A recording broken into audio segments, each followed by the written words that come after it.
таңда мен Торайғыров университетінің 4-ші курс студентімін. Және де мен бұл жерде барлық кітаптарды, өзіме қажетті кітаптарды табамын. 1-ші курстан бастап мен өзіме қажетті кітаптарды осы кітапханадан алып отырмын. Тек қана бакалавр бойынша емес, магистратура бойынша да бұл жерден керекті кітаптарды табуға болады.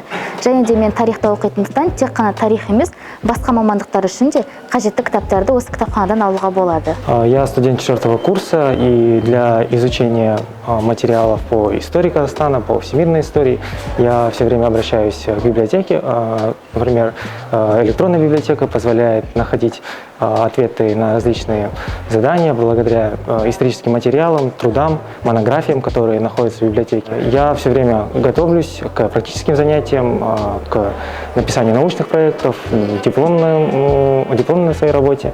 И рад, что в моем университете есть такая научная библиотека, которая позволяет находить ответы на все вопросы, которые у меня есть.